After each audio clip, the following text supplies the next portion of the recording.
The world of organized crime is a shadowy one, hidden from plain sight.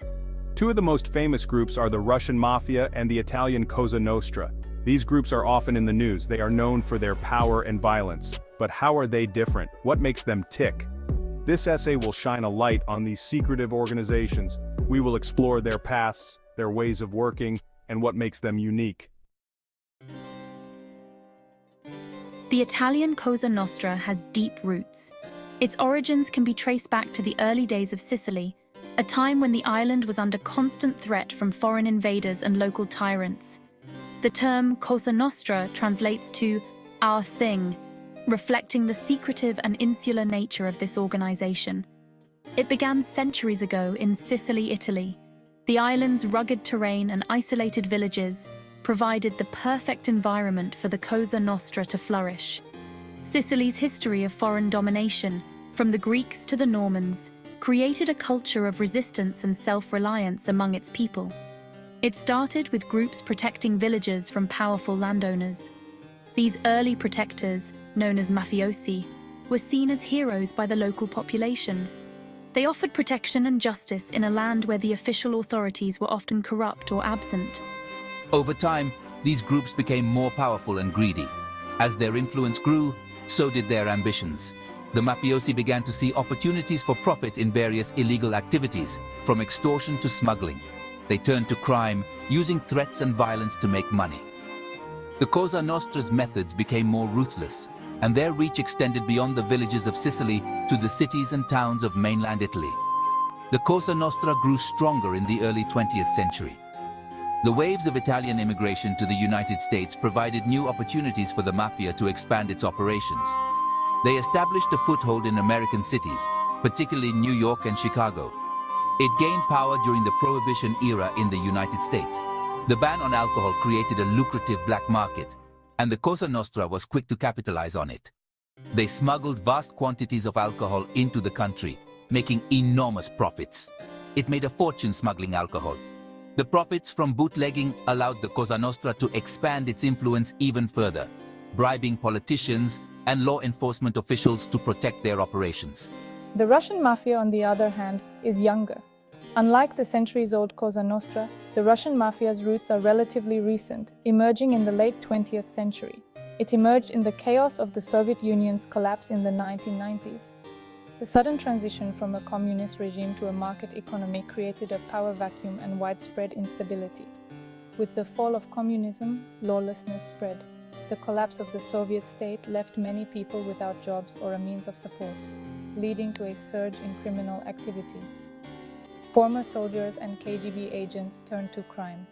These individuals, trained in combat and intelligence, found themselves without a purpose in the new Russia. They used their skills to form criminal organizations. They used their skills and connections to build powerful criminal empires. The Russian Mafia quickly became a dominant force in the underworld, engaging in activities such as drug trafficking, arms smuggling, and money laundering. Their influence spread beyond Russia, reaching into Europe and the United States, making them a formidable global threat. The Cosa Nostra is structured like a pyramid. At the top is a powerful boss, followed by underbosses, captains, and soldiers. This strict hierarchy ensures loyalty and control. Orders flow down and obedience is absolute. Breaking the rules can have deadly consequences. The Russian Mafia is more decentralized. It's made up of many different groups or brigades. These brigades often work together, but they also operate independently. This loose structure makes the Russian Mafia more adaptable and harder to infiltrate. Both groups are involved in a wide range of criminal activities. The Cosa Nostra has traditionally focused on traditional rackets. This includes extortion, loan sharking, and illegal gambling. They often operate in their local communities, using intimidation to maintain control. The Russian Mafia, however, is known for its involvement in high-tech crimes.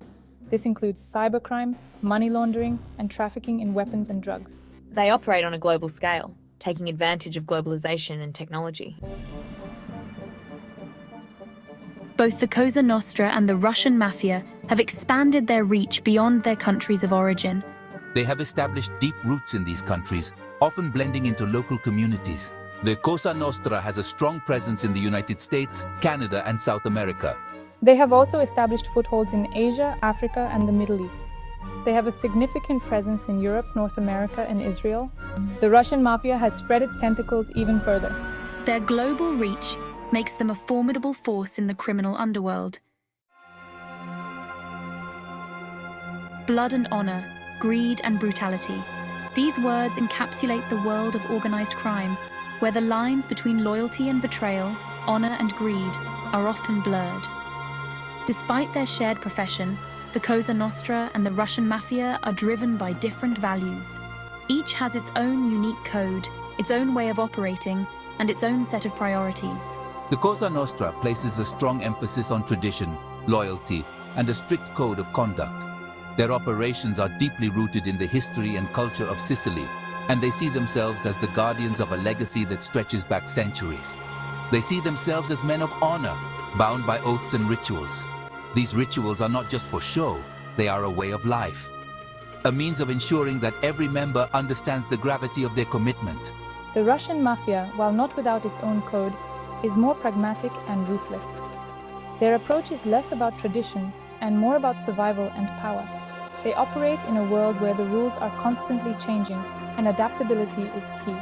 They are driven by greed and ambition, and they are not afraid to use extreme violence to achieve their goals. In the Russian underworld, power is often seized through brute force and cunning, and those who cannot keep up are quickly left behind. Loyalty is fluid, and betrayal is not uncommon. In this harsh environment, trust is a rare commodity, and alliances are often temporary. The Russian Mafia's world is one of constant vigilance, where every move is calculated and every relationship is a potential threat. Both the Cosa Nostra and the Russian Mafia have left indelible marks on the world of organized crime. Their stories are filled with blood and honor, greed and brutality, and their legacies continue to shape the criminal landscape today. A new breed of criminal. The rise of globalization and technology has blurred the lines between traditional organized crime and newer forms of criminal activity. The Russian Mafia, in particular, has been quick to adapt to these changes. They have embraced technology, using it to expand their operations and evade law enforcement. This new breed of criminal is more sophisticated, more mobile, and more difficult to track. They operate across borders, exploiting legal loopholes and taking advantage of weak law enforcement. The future of organized crime. The future of organized crime is uncertain. Traditional groups like the Cosa Nostra are facing challenges from law enforcement and competition from newer, more agile organizations. The Russian Mafia, with its adaptability and global reach, seems well positioned to thrive in this changing landscape. However, the fight against organized crime is far from over. Law enforcement agencies around the world are working together to share intelligence, disrupt criminal networks, and bring these shadowy figures to justice. Conclusion: shadows in a changing world. In the dark alleys and hidden corners of our cities, shadows move silently, weaving a complex web of power and influence. These shadows represent the underworld of organized crime, a world that adapts and evolves with the changing times. The Russian Mafia and the Italian Cosa Nostra are two sides of the same coin: organized crime. Both have left indelible marks on their respective societies, shaping the criminal landscape in profound ways. Their operations, though similar in their ultimate goals, diverge significantly in their methods and organizational structures. While they share some similarities, their histories, structures, and approaches to crime set them apart. The Cosa Nostra, with its roots deeply embedded in Sicilian culture, has a long history of operating within a strict hierarchical framework. This structure has allowed it to maintain a strong grip on local communities, often blending into the fabric of society. The Cosa Nostra, steeped in tradition, operates with a rigid hierarchy and a focus on local control. This organization values loyalty and secrecy above all, with a code of silence known as omerta that binds its members. The influence of the Cosa Nostra extends beyond mere criminal activities, often infiltrating legitimate businesses and political institutions. The Russian Mafia, born from chaos, is decentralized, adaptable, and globally connected. Emerging from the tumultuous period following the collapse of the Soviet Union, it has thrived in an environment of instability and corruption. Unlike the Cosa Nostra, the Russian Mafia operates with a more flexible structure, allowing it to quickly adapt to new opportunities and challenges on a global scale. As the world changes, so too will the face of organized crime. Technological advancements, globalization, and shifting political landscapes continuously reshape the strategies and operations of these criminal organizations. The digital age has opened new avenues for illicit activities, from cybercrime to international money laundering. Understanding these differences is crucial to combating the threat they pose to global security. Law enforcement agencies and policymakers must stay ahead of these evolving threats by studying the unique characteristics and tactics of each organization. Only through a comprehensive and adaptive approach can we hope to dismantle the intricate networks of organized crime that cast long shadows over our world.